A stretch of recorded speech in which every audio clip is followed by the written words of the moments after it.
The Tulsa Police Department's recent embrace of AI driven surveillance marks a dramatic and deeply troubling shift in how policing operates within the city and is a microcosm of what's happening on a national scale in the United States. What began as a crime fighting tool has rapidly evolved into a sprawling automated monitoring network that tracks the movements of ordinary people as they go about their daily lives. Tulsa now relies on hundreds of flock safety license plate readers, devices that can scan every passing vehicle, log plate numbers, identify makes and models, and feed all of that information into a centralized system capable of reconstructing a person's movements with astonishing precision. This isn't just a technological upgrade, it is the quiet construction of an always on surveillance grid. Now, supporters frame this as a modern necessity, a way to solve crimes faster and more efficiently, but the reality is far more complicated. These cameras don't just capture the license plates of suspects, they capture everyone. Every commute, every school drop off, every visit to a doctor, a church, a political meeting, or a friend's home becomes another data point stored in a system that residents never voted on and often don't even know exists. The public is told this is about safety, yet the infrastructure being built is capable of tracking an entire population. Broken Arrow, though not deploying the same volume of cameras, is still swept into this system simply by being a part of the metro area.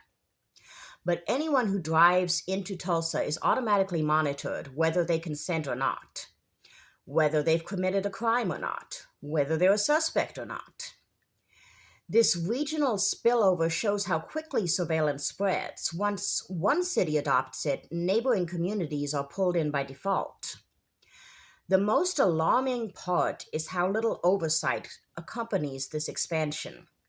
Decisions about where cameras go, how long data is stored, and who can access it are often made behind closed doors. And I've made a number of other videos about flock cameras and their misuse across the United States, especially within the last year. But, you know, residents in these areas like Tulsa and Broken Arrow rarely get meaningful input on these decisions. And because a private company manages much of the infrastructure, the public is left with even fewer assurances about how their data is being handled or what might happen to it in the future. Once a surveillance system is built, it rarely shrinks, it grows. More cameras, more data sharing, more integration with other technologies.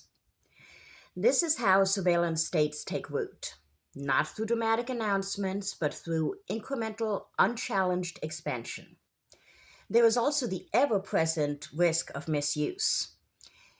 Even if the system is used responsibly today, nothing prevents future abuses. And frankly, with the regime that's in place in our country right now, that seems the more likely outcome. But a tool that can track a homicide suspect can just as easily track a political activist, a journalist, or an ex partner. The potential for harm is enormous, and history shows that surveillance tools, once available, are often used in ways far beyond their original purposes. The technology itself is not infallible either.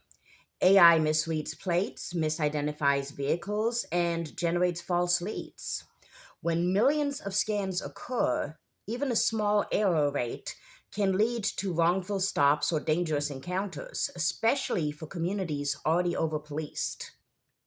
Or, for instance, right now, when you have ICE involved in policing in Tulsa. Now, granted, they're not technically working with the Tulsa Police Department, but they are working with the Sheriff's Department in Tulsa, the Oklahoma Highway Patrol, and they are using David L. Moss jail as their temporary holding center right now for detainees. But anyway, I digress. But Tulsa's surveillance network illustrates a broader national trend.